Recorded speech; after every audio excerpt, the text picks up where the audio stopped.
I think now we are going to start our session. So today in Qarib, we are going to talk about all the news that it cannot be published because of the restrictions on the Middle East. As you know, Qarib is a program to the French department that it's funded from the French development organizations and from almost 40 platforms in Palestine and also Jordan and Lebanon. So Qarib today, as previous time, as the same time last year, we are talking about the Universal Day for the journalism. And also we are celebrating all everything in this, and also we are talking about the violations and also the dangers that we face. So every year we are doing this dialogue. So when we talk about the freedom of the press, the first thing come to our mind maybe the violations and also stopping the people to take their opinions and also using maybe the insults, maybe rules and also the crimes and also all of these things they put it just to stop people to express their opinions. But as we notice.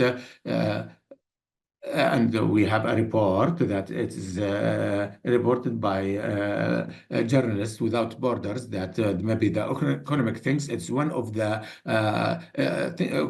factors that it's limited maybe the freedom of the press. And this is also a factor, and now with the organizations of the responders without borders, they record for the first time that the economical factor it become now a threatened factor to the expression of opinion.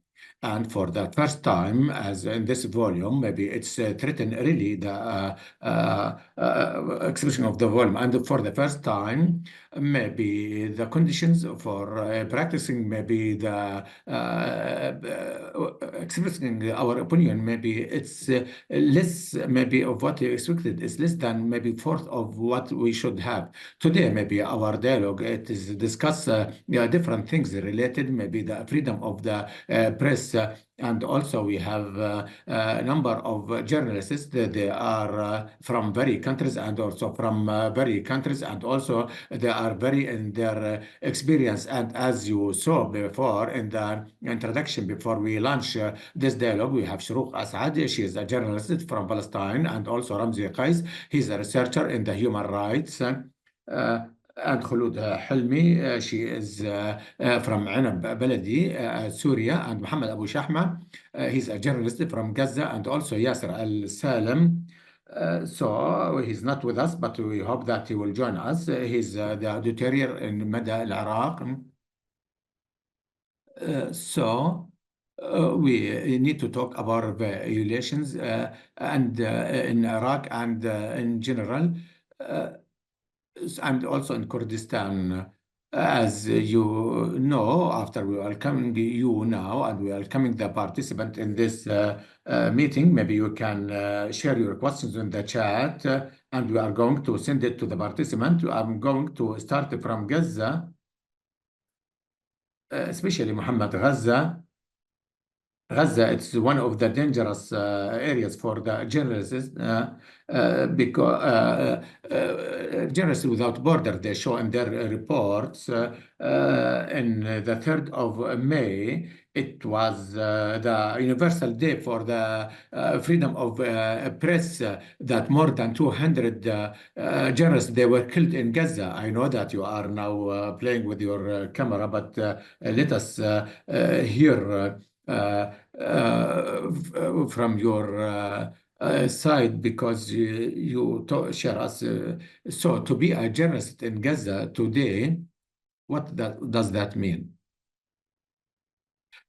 The condition maybe in Gaza, it is not safe and it's not humanitarian at all. The journalists now, it is targeted in Gaza. Clearly, even the people there, maybe the neighbors and also the family, they were afraid from the journalists because the Israeli army, every day they killed journalists.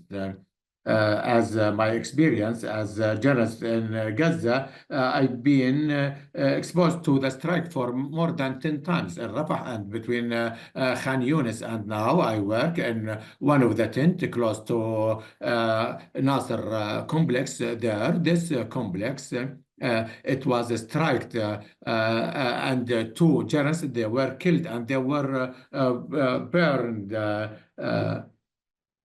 And one of the journalists, he was preparing his reporter. He was struck with a missile, and two of them they were killed.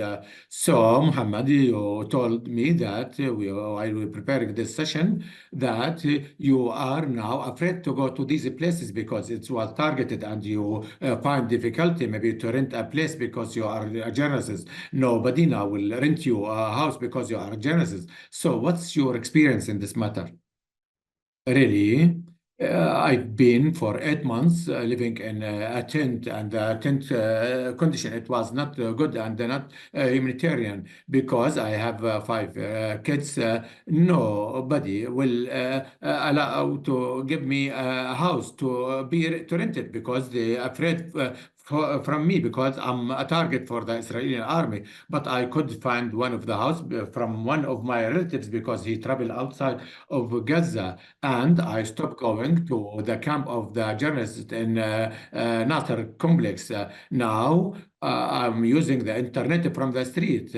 I just bought the card for internet and also to charge my mobile by the solar energy, which is available in my neighbors. So the journalists in Palestine and in Gaza, they live really in a very severe condition, whether maybe the lack of food, also the lack of water to be provided to him and also to his family, and also the transportations and movement for the journalists when you need to call sometimes and to make sure of any information, whether the information related to the strike or related to the health services, you put in your mind many things. Maybe somebody monitor your call, and maybe you are targeted, and maybe you are going to be targeted after that.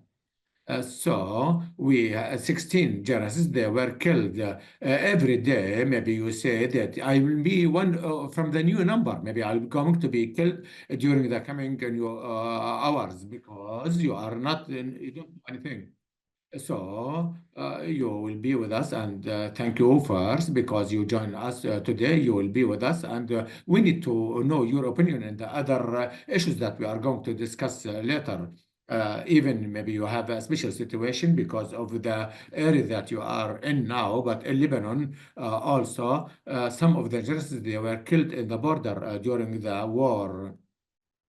And maybe the new thing that we should remember it every time that sometimes Lebanon now they are not giving complaint about that in this regard.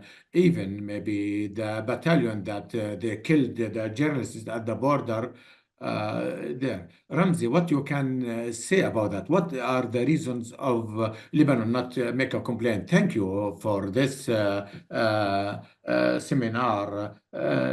Maybe Human Watch, they put in their reports maybe about the human rights, about also the human right rule. And maybe they were targeting deliberately maybe the civilians there, and maybe we but maybe the attack that it was done in October 2023 and Baalbek, and one of the journalists, Assam Abdullah, his name, he was killed, and also six other reporters they were injured, and also we documented maybe an attack, and it was deliberate attack in Hasbaya, 25th of October 2024.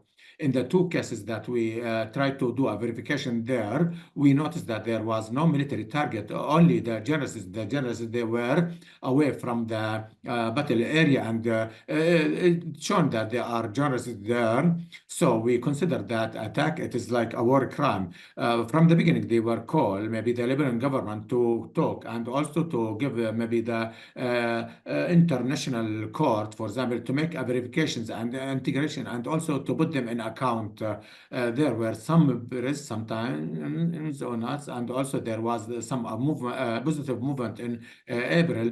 So the government, they approve and a decision that they ask maybe the Ministry of the Foreign Affairs to verify all the crime of the battles, the war that it happened there, like for example, targeting the medical teams, and also maybe the random strikes, and also using the white phosphorus maybe in the inhabited area. But after they took that decision later on, they stopped and they didn't do anything. So they stopped that decision maybe less than 1 month after they come with this decision.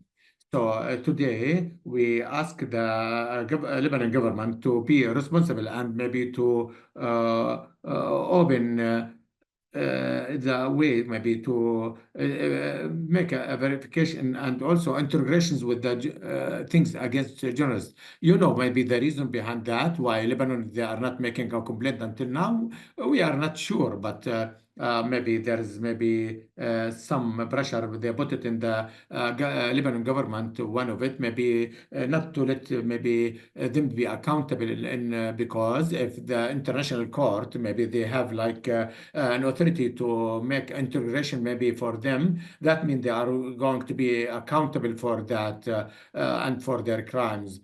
Since October 2003 and until now, and maybe this will they don't want it. We are going to come back to you because regarding the use of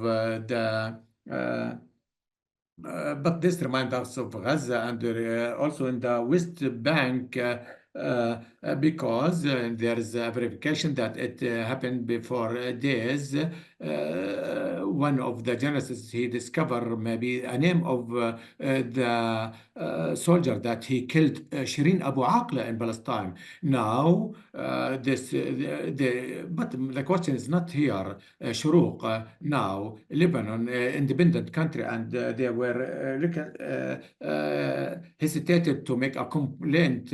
So what they do sometimes to protect the Palestinian, the Palestinian Authority. We need to talk about that regarding Shireen. Maybe we don't want a new report to know that Israeli was behind killing Shireen, and they killed also 25th journalists before that, and they killed more than 2,000 journalists before that. You mean 200, not 2,000, upon the numbers of the Minister of the Health. Yes, these very big numbers. We are talking about almost 10 to 11% from our colleagues in Gaza. This is cannot believe in the world. If you talk about the population in the United States, maybe you are talking maybe 10,000 journalists they were killed. But in the beginning, maybe we asked our friends in Gaza and Lebanon and Sudan and all our colleagues all over the world, because this is very ugly when a journalist try to convey his story and to do his job, and then later on he is going to be killed because they kill civilians. I need to talk regarding the court. All the evidence, even the United Nations, everything they have it in a Shireen case. But there is a political decision regarding not to put Israel accountable for killing those people. In my opinion, maybe this hesitations from the court and also the pressure on it, maybe it encourages Israelis to continue killing our colleagues in Lebanon and Palestine and also in other areas. There's many complaint it was there. And also maybe you have another question. I'm saying that Lebanon is an independent country, and they were having reluctance maybe and hesitations, but there is something in West Bank regarding things against Palestine, and also maybe the Palestinian Authority, and also they did the same. It's very important to say that we cannot compare maybe the pressure at the Palestinian Authority and also with the Israeli occupations, because the occupations maybe they have their special policy regarding killing others, and maybe you have the Israeli government and also you have 900 barriers and checkpoints. We use it, and also you have the wall, and also you have the colonizers, and you have the army. They really exchange their roles regarding engaging and targeting the journalists. Sometimes when I go to journalism, sometimes I'm afraid to say that I'm a journalist because there's a decision sometimes to put us under pressure and also to harm us. We are talking about harassment sometimes, or apprehending or closing the offices like this. Regarding the Palestinian Authority, yes, there is violation. It's there against the journalists. And once again, I say and I repeat, because I don't want bodies to misunderstand me, that the Palestinian Authority, they didn't torture or kill journalists, but it's not allowed sometimes for the Palestinian Authority to apprehend the journalists there, and always we don't know why they are apprehend them. Sometimes they say it's for the national security, and we cannot do interpretation for that. No, there's a feeling sometimes for the journalists, even for me, when I write my opinions. Sometimes I feel that I afraid that somebody is going to knock my door. Is from the Palestinian Authority to ask me why you wrote against the Palestinian Authority, why you talk about the security agencies. So there's like a personal censorship for every journalist, and this is maybe negative things. Also, maybe closing Al Jazeera channel. This is maybe a decision that we are not going to accept it, and also apprehending some our colleagues in Jenin and also in other areas. So I hope maybe like for example Fatah and Hamas, and this maybe journalist is belonging to this side or this side. This is maybe it cause a pride for us as a journalist. But indirectly, maybe that things that we were killed from the Israeli to stop us. And so when we are talking about the Palestinian Authority, I don't think that there is an authority that it will give the free of expressions. Even in Gaza, maybe you are not allowed to talk about Hamas. And we know that some people, they critique Hamas, and we know what their fate was. So that's the reason we are not going to talk about Hamas and also the Palestinian Authority, because there's sometimes maybe afraid, but we need to encourage you to talk and to share in the dialogue, like for example Palestine or in other areas. It's necessary to talk about the areas that you are coming from.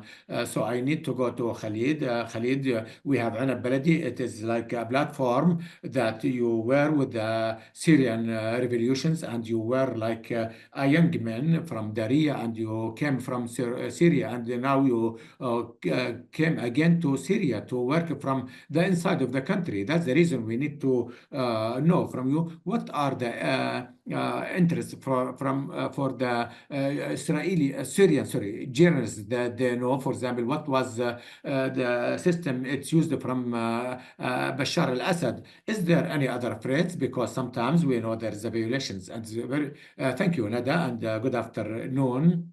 I'd like to talk about something as Anab Baladi a platform, how we look to the scene nowadays in 2013, when we had to leave Syria and also to run away from there. The journalists that time, they were pursued by Al-Assad regime and to target them. So we are working secretly there, and we lost a lot of people. Maybe six, they lost their lives as a martyrs, and also by 2013, before we go out of Syria. But nowadays, we felt that we work during the last 14 years to prove that we are independent press in the country.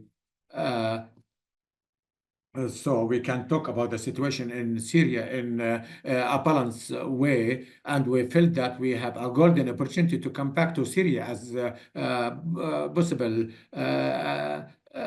and also to come to take our place that we consider it's the natural place for us in Syria, to try to cover all the things that it took place in Syria. But are you it's needed to be licensed there to work? No, that's what I need to talk about it. Regarding the press organizations or any committee or any media organization that they asked to be licensed. For Anab Baladi, which is our organizations, and other the independent media platform, yeah, we ask for license, and until now we have no license. We are working in the Syria now. We are working there, and also the journalists, they work from inside the offices. Until now, nobody come to our offices. Maybe the threat is not as like Bashar al-Assad because we are doing our job and we try to cover things in the Syrian streets. But maybe the fear now is to go to the hot areas, like, for example, the Syrian coast and also the rural of Hams and Al Suwaida. Until now, there's violations against the journalists and also for the people that they need to cover maybe the violations there. Maybe we have like armed groups there, or maybe sometimes members from the police security, or even from the local people. Sometimes when they see, for example, a journalist is outside from there, maybe they think that he's loyal to the new authority. Even sometimes there's attack to some civilians there. So it is allowed to talk, for example, there about Al-Assad regime. But when the things come, for example, to critique the NU authority and also the violation that it happens in the coast, and also the violation that it happened in Germana and also in Al Suwaida. Maybe this is maybe thing well, like warning for you. Yes, we cover it and we write about it, but maybe the journalist now he's afraid to go to this area to cover that area. So we depend on the news which is come from the inside the area.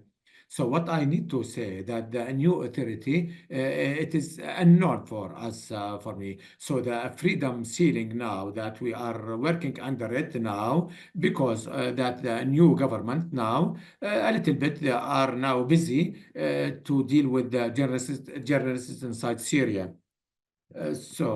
Creating maybe the authority there because they have a relation sometimes with some groups that they are working there. This they need to make like what we call it internal observations and monitoring, because this is a kind maybe stopping maybe the freedom in the country. Yes, Nada, how we do this, maybe we say when the journalists, we are critique in general, we need to fight to give us more space. So until now, we didn't went under any violations, but even if they need to violate us, maybe, then maybe when they are not busy and they need to control the area. What I need to say, until this moment, until now, we are moving with a kind of freedom. So you can imagine, for example, in Baladi, which is our platform in Syria, we print our magazines and maybe we send a copy to the media ministry that it has now a new minister there. So until now, we are need to work with this margin. We don't know, but as the violation, as I say, it happened maybe highly there in the hot areas, as I said before. And we cannot send journalists there because if the journalist is, for example, killed, or for example, is he's subjected to any violations, I cannot protect him. So I understand what you are saying. So there is like a procedure sometimes to try to hide these violations and to block the eyes about it, because these violations is going to be continue. So I'm not done with you. So we are going to come later on to hear about the freedom in Syria. Yes, sir, we are welcome because you were not with us from the beginning of the dialogue. So the self-observation, for example, like the Iraq, it was one of maybe the most dangerous areas regarding the freedom of the press until now. uh, هل هل Thank you, Nada. Thank you, Nada, and sorry for the delay in joining the session.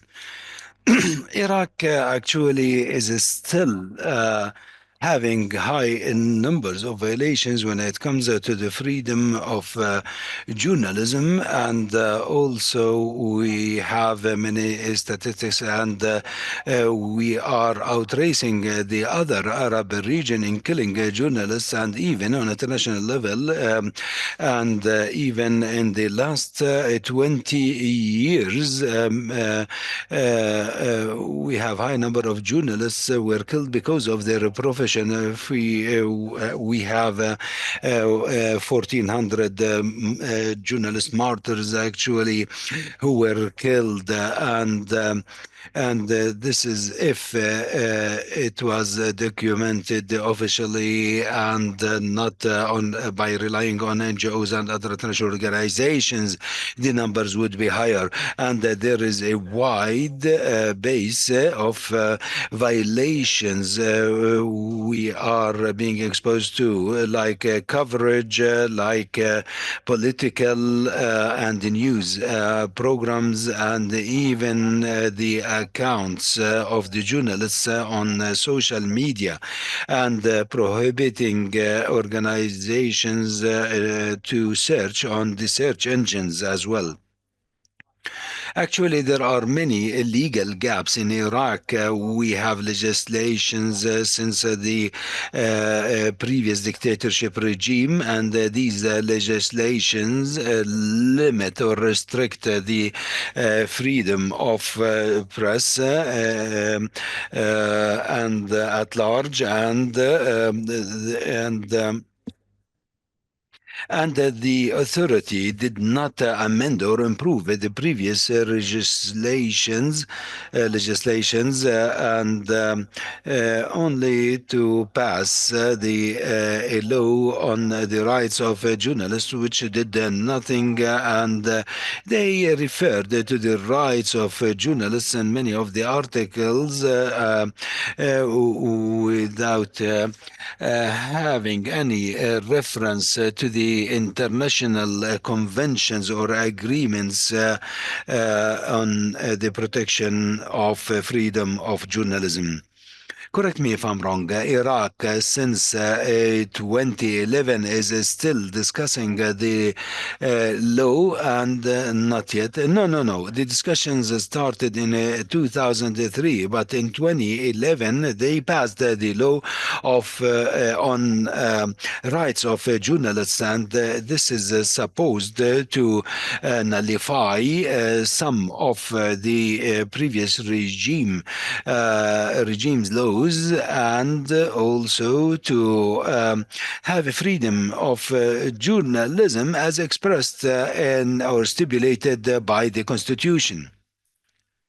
In parallel, you have the defamation and slander laws that some journalists were imprisoned because of it, and one of the journalists actually was imprisoned because he criticized the owners of a building. And these laws, actually, they have articles that a journalist can be sentenced for life if criticizing the president of the republic, for example. Adding up that we have many legal gaps. We don't have, for example, legal of access to information, or even regulating IT, and there are draft legislations in the lower house, but they are still in the form of drafts actually, and these are very bad drafts, while restricting more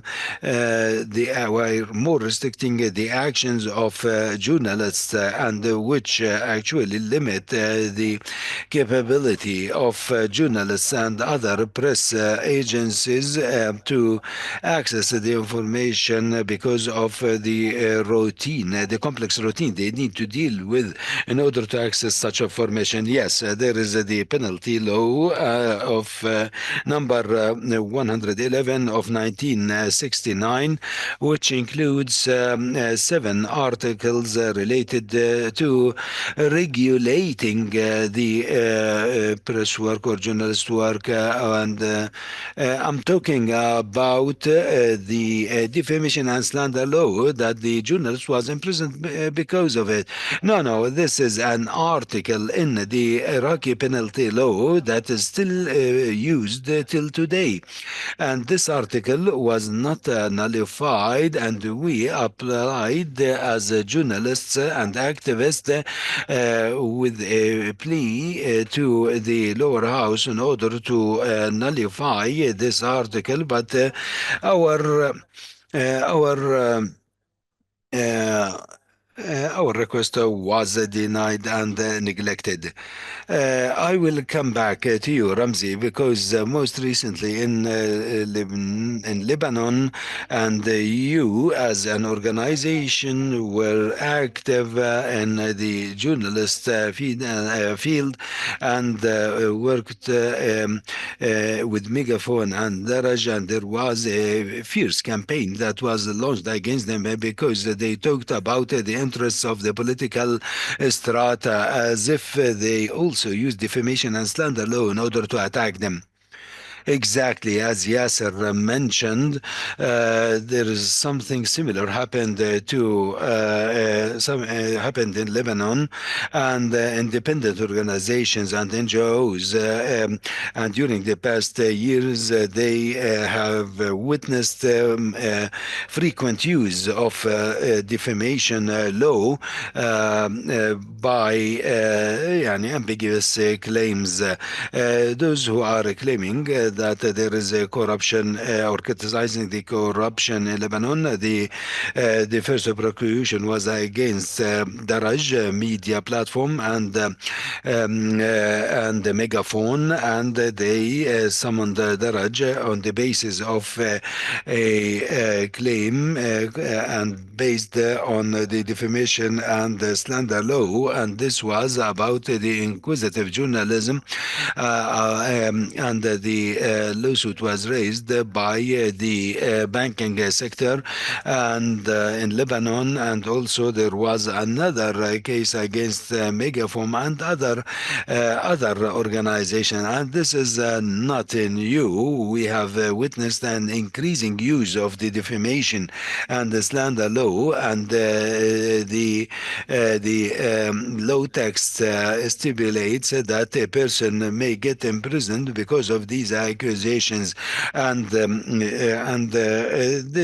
these laws were used against activists and journalists before 2019 in order to intimidate the activists and the journalists. And also, there is a responsibility on the government of Lebanon and the parliament or lower house to pledge the right of expression, and there is a necessity to modify and amend the Lebanese laws and not to criminalize defamation and slander because these laws are using as intimidation and threatening tools against journalists and activists.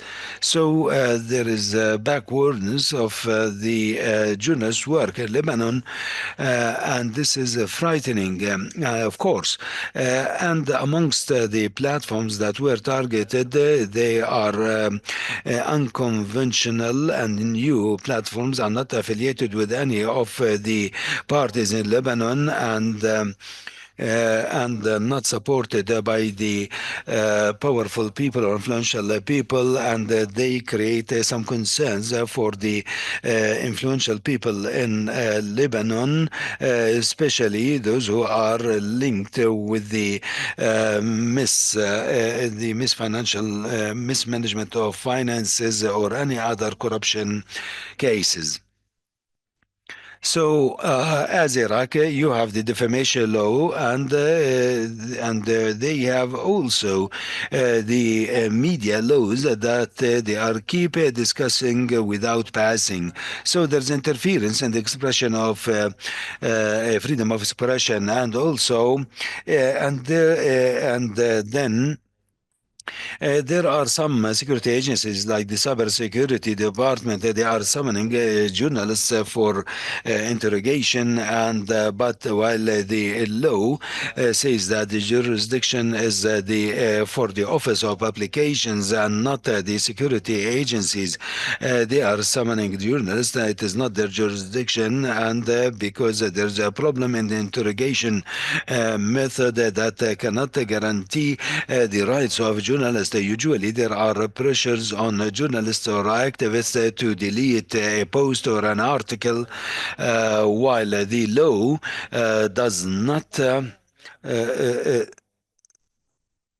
In violation of the law. So, and they write a pledge. They are write a pledge as well, or sign a pledge to delete a post in order to end the interrogation. But it is not the role of the security agencies to oblige the journalists and the activists to stop expressing the legal expression or of their opinions or conducting any investigations. The interesting thing that the investigations are revealing the causes of the collapse and the corruption that led to the economic collapse or political collapse, so. Shuruk, when we were preparing for this session, you said that you are going to talk about your Palestinian colleagues under the occupation control because we have different journalism practices in Gaza and in the West Bank, and there are other journalists working in the 1948 territories under the Israeli occupation.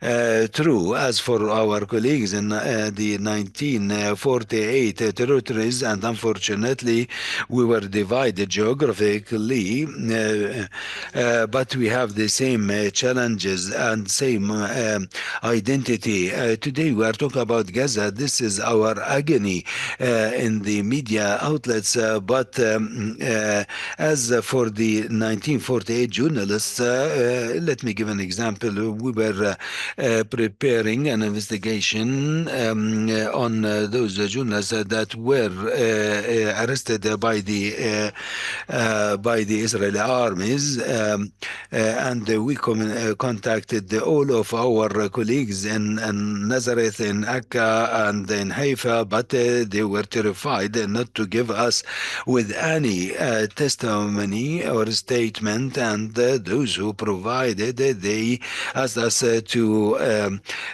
mention our names by using their initials.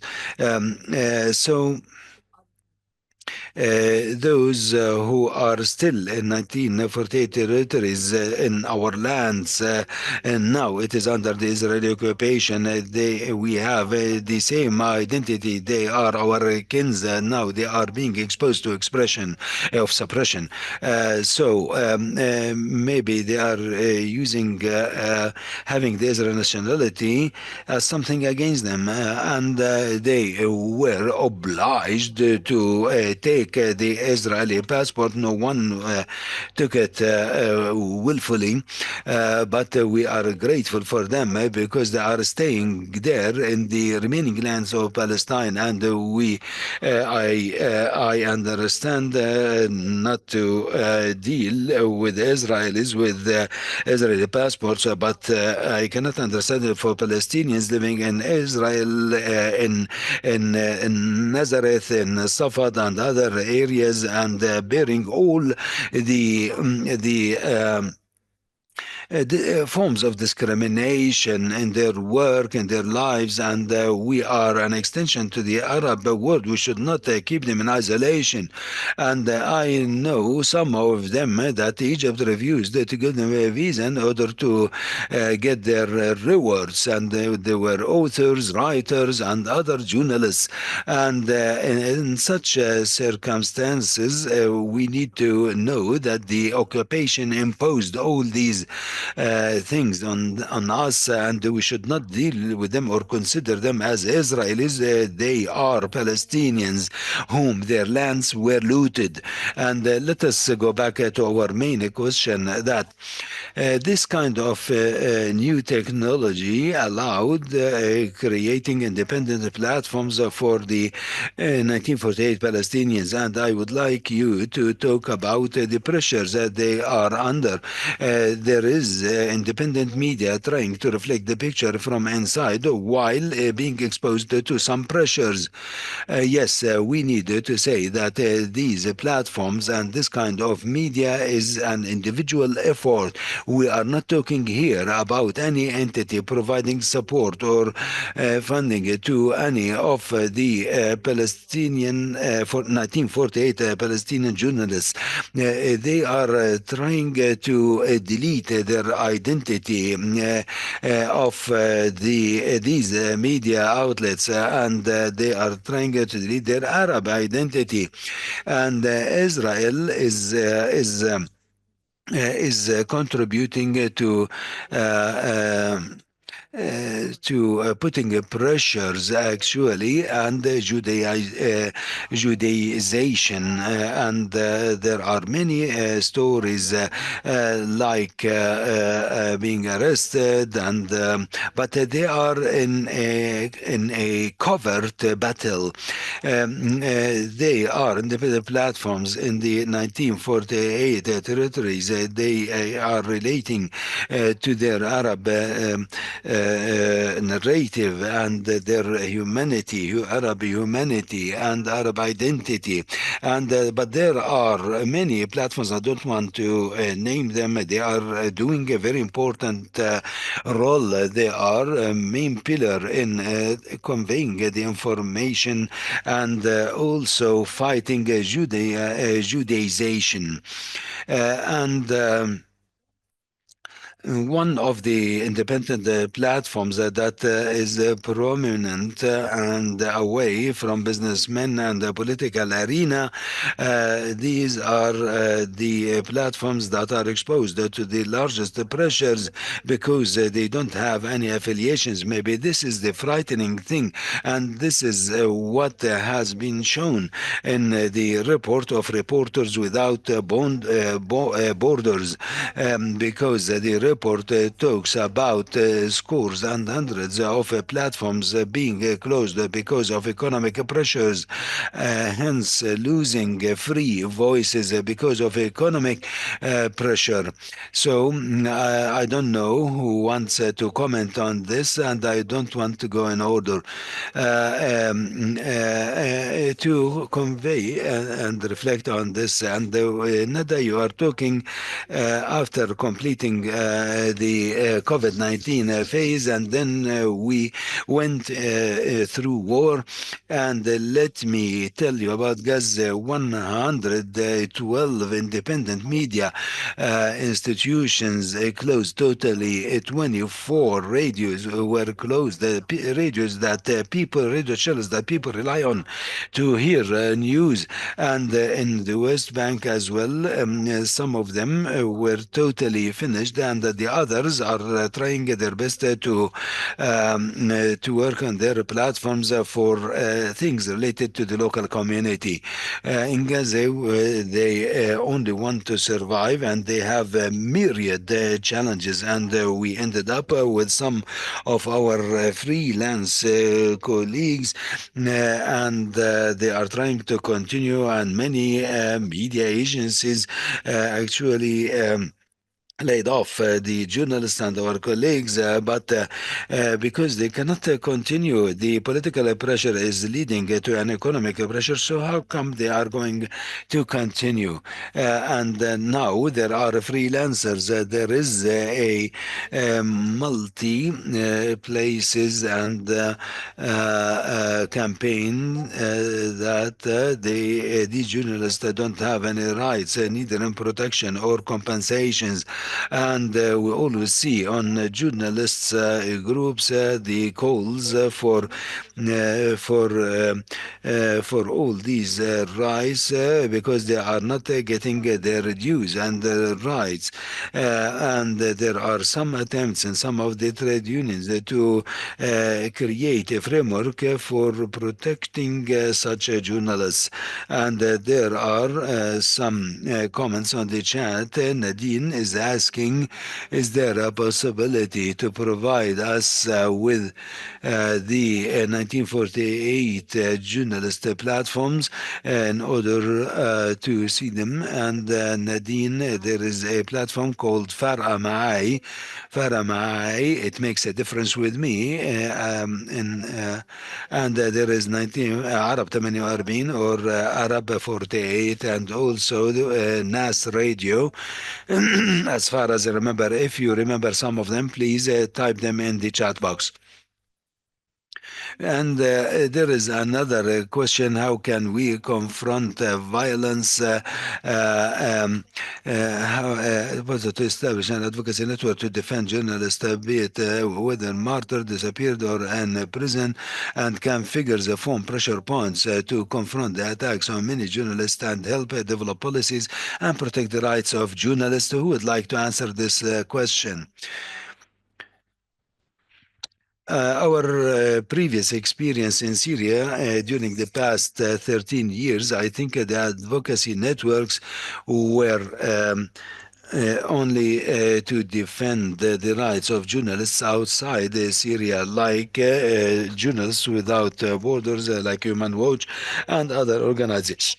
They used it to prepare reports and talk about violations and document the names of the journalists, martyrs, even those who were arrested in prisons.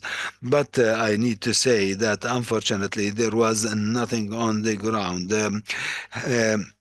Having an entity that violates the rights of journalists on the ground, no one will be able to help them. These things will remain as calls or advocacy, but nothing happened on the ground, and there was nothing changed. So we have a melancholic picture. Our problem that we advocate and support each other actually, and be it in Syria, Palestine, and Lebanon or Lebanon, but there is a legal aspect within the country itself. So, for example, in Palestine, to what extent the law can protect me as a journalist when I live in Ramallah, and how much I can change of it, and also it is important to have the international law, but there is the local law, which is correlated with our reality as journalists, and these laws should be changed. I don't know, Yasser, if you have any comments, because in Iraq there were many attempts to bring journalists together under the trade union or things like that. Was it successful when you were trying to establish a trade union or association? Let me say that journalists are in continuous conflict with the authorities since 2003 hitherto, but there are many battles that we are involved in as journalists, like getting our rights and other things, and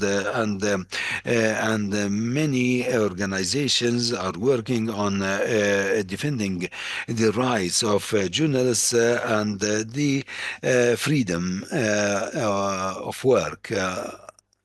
I cannot say that I cannot say that one of the parties won this battle, these efforts were successful to lobby against the government and to stop some of the legislations that were trying to provide the political authority the right to the political authority to dominate and control the media in total.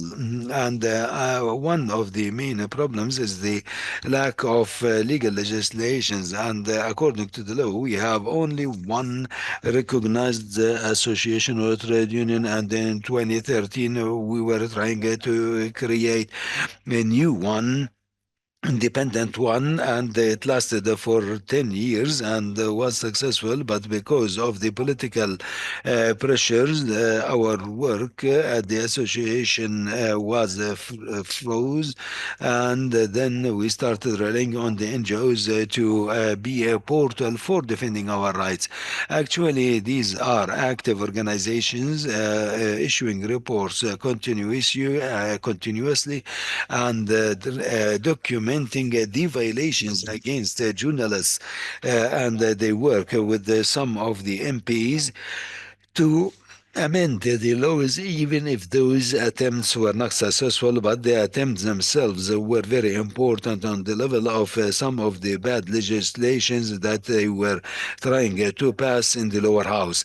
And also, they succeeded in reducing some of the violations, but in conclusion, we still have big violations, and in 2024 we have more than 450 violations, like closing institutions and other forms of violations, like the other Arab countries. So I can say that this kind of efforts, the collective effort, the organization's effort with the Iraqi journalist network had its impact.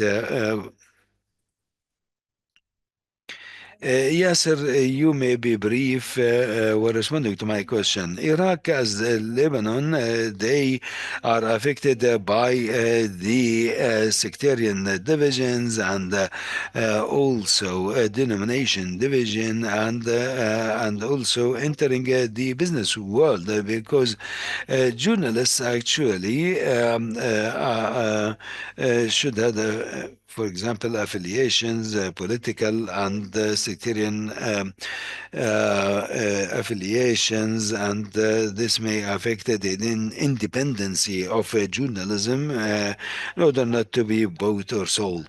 We have only a few institutions, media institutions, maybe in Lebanon, and I know better the number of the institutions or agencies that enjoy independence in their work. Maybe the number is bigger than what we have in Iraq. The partners of Qarib in Iraq, we have about 17 partners, and these are independent platforms. The partners of Qarib platform in Iraq are 17, and they are distributed all over Iraq.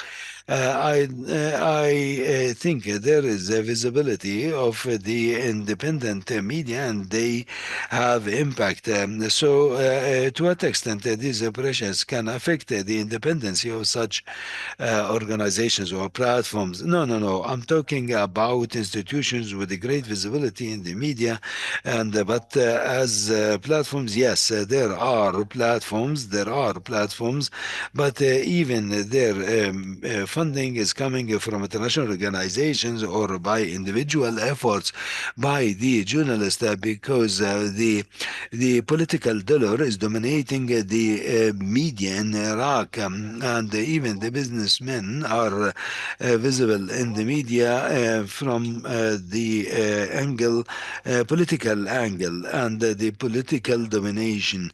Um, So I think the journalism in Iraq should remain independent, but because most of the media institutions are exposed to imposing the political affiliation or being linked to the political entity that operates this media outlet, but they have a ceiling, limited ceiling of the political opinions that they need to comply with in order to continue working in the institution. Yes, sir, we are talking about free media, but even the social media is considered as one of the risk sources. We talked about our friend Qais Hassan, who wrote criticism against the different Iraqi governments, and they said that Mustafa al-Kazmi outraged everybody, and he was prosecuted and imprisoned, so on and so forth. And even the social media is a source of concern, and not only in Iraq or Lebanon or others.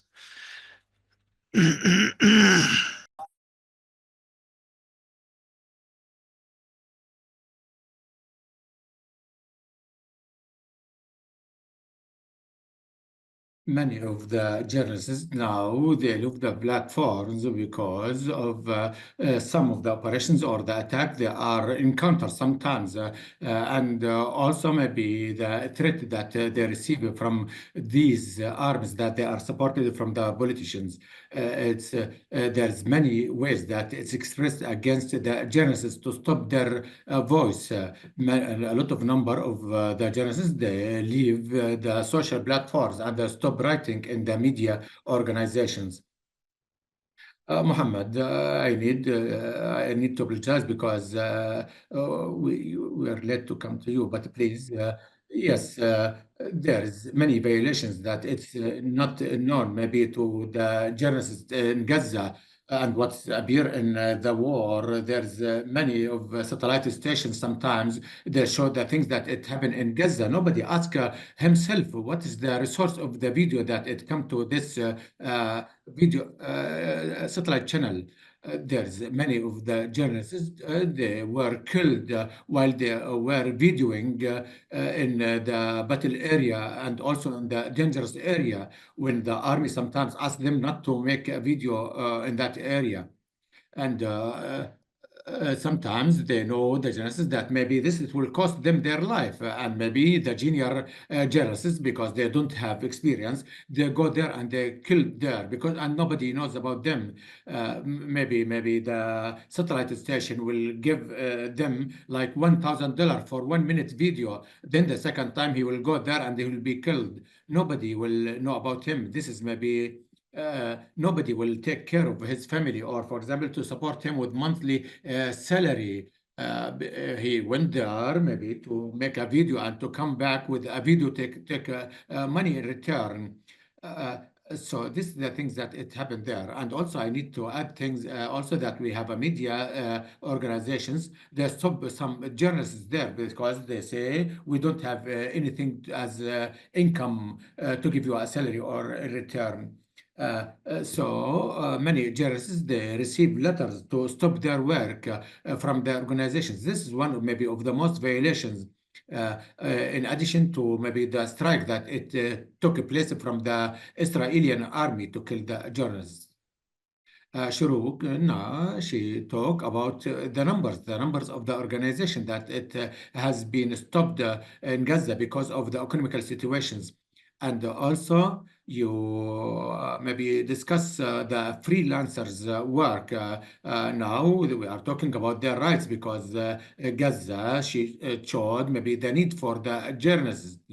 Because if there's somebody like you or others, nobody will know about what taking place in Gaza. But it is needed now to know about their rights and also to dig deeply in that. Now, you bring to my attention that even in Lebanon, this case, it was discussed also. I don't know, you as an organization, maybe will be under your radar sometimes, maybe to look to the rights of the independent and the freelance journalists. The mandate of the free rights, it focus about the human rights and the violations of the human rights as it is come in the international human right law. But now we need to shed the light on something that it helped in Lebanon and also in the Lebanese contest that, as Yasser mentioned, that some of the organization, the independent organizations or the media platforms, if we talk about the last 6 years, since 2016, we start to work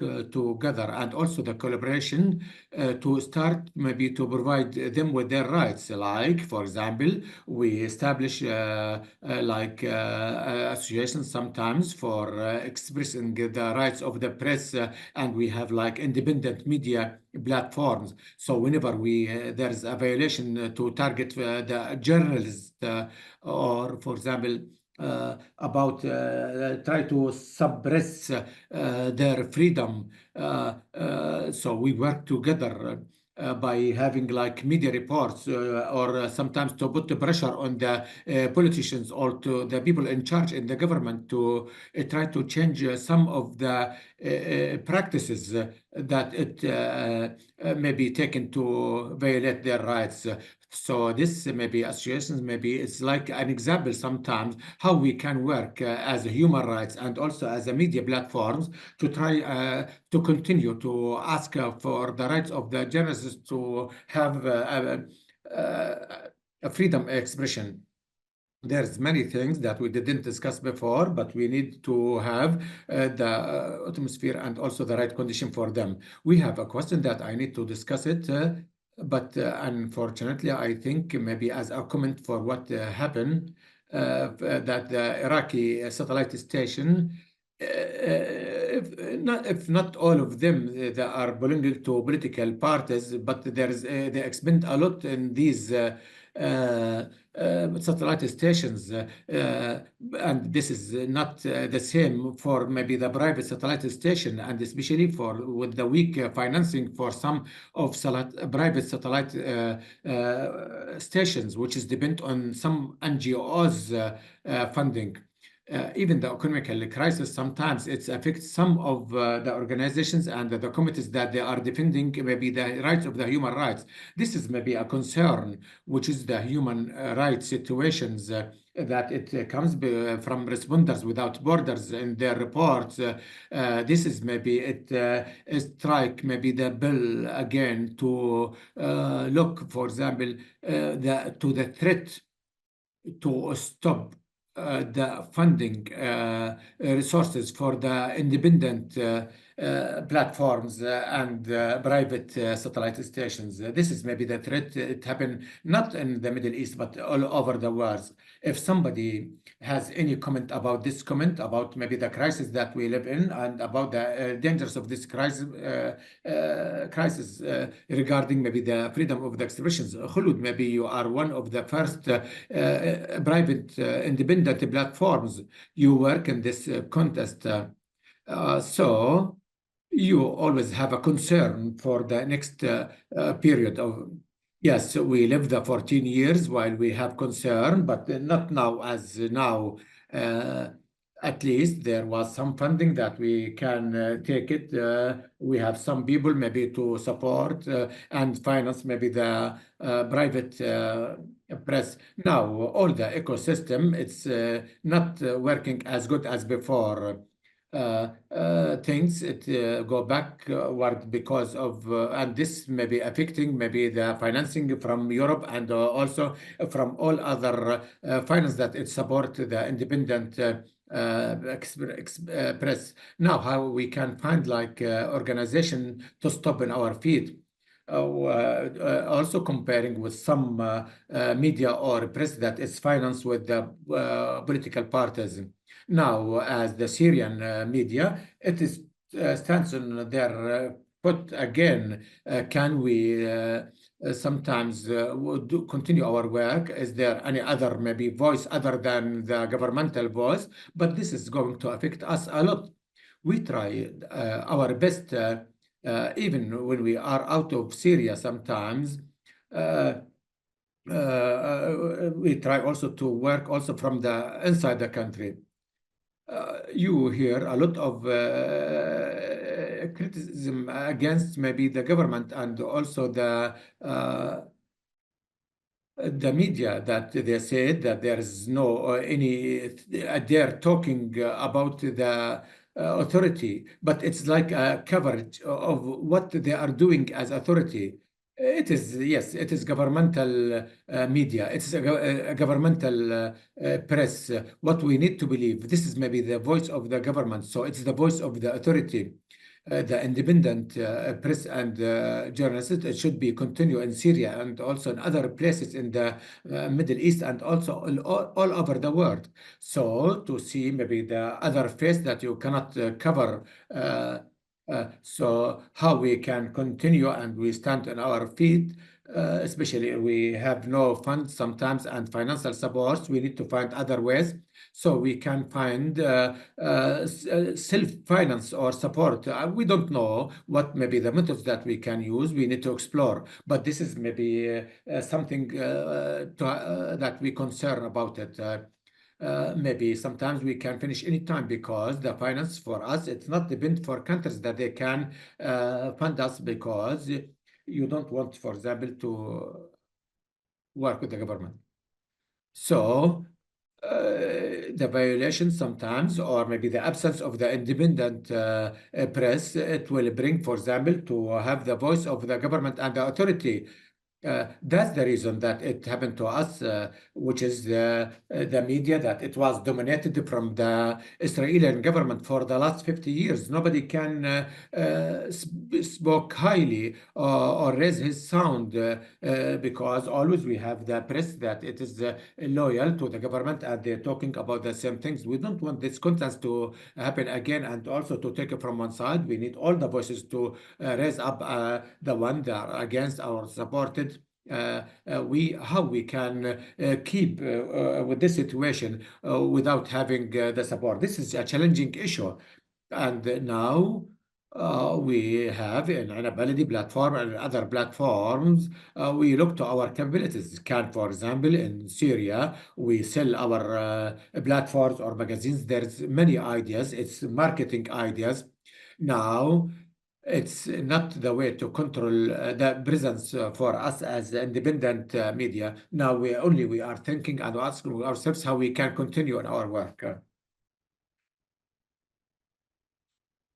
And regarding my colleague, when she talked about it, all of us, especially in Palestine, there was a panic, and also there was a weak in financing the media platforms. But most of the times, I ask myself, it's just a continuation of what we are doing. For how long these platforms they can be work independently. We are in Palestine. We have the problem of the Israeli occupations, but also we have Fatah and Hamas parties. So how much now we can stay there? Can we stay there, and can we produce reports from time to time, or not to leave the other things related to Hamas, or to the corruption of the authority, the Palestinian authority, or the political authorities and the regime that's in there, or the things that it happened in some prisons there. There is many issues taking place. Yes, there is a lot of media and independent media organization, but for sure we are in Palestine. Maybe the most concern for us, it's the occupations. We need to get rid of the occupations, and after that we need to talk about the crimes. But we have internal issues regarding our internal rights. We need to put the people in accountable for what happened there. This is now we cannot do it as independent press. because they don't have capability, because they're having like self-monitoring. It's like the things that Khulud talk about it. It's like to work from Syria, but you work without any license. Anytime, maybe they can say you are not legitimized to work there and not to stop your license. So you need to find a way how to work. Hamas, as they say sometimes, for example, if you work with Fatah, for example, then maybe you come in some things within the law because you are not protected totally. Because I don't, instead of talking, for example, other than countries and also not talking about Jordan, because Jordan, we have what we call the cyber crime law, as you mentioned, and you talk about the cyber crime law. Yes, in Palestine also we have the cyber crime law. We need to talk about it because we are about to conclude our session. What is bring the attention to us that these laws sometimes, for example, like spreading like false information, or for example, sometimes it is like libel and slander to national symbols. Sometimes maybe things it will come in. So this law, many people they went to the prisons. Like for example, Ahmed Al-Zu'bi, he went to the prisons, and also Hiba Abu Taha in 2024 because an article it was critiquing Jordan and also Garama, and also because she was citing talking about hatefuls. So there's some laws. Sometimes we have been talking for 1 hour, but maybe the cyber crime law, because sometimes there's the social media, so it should be laws for that. So Yasser, please, if you talk a little bit how they use the cyber law in Iraq.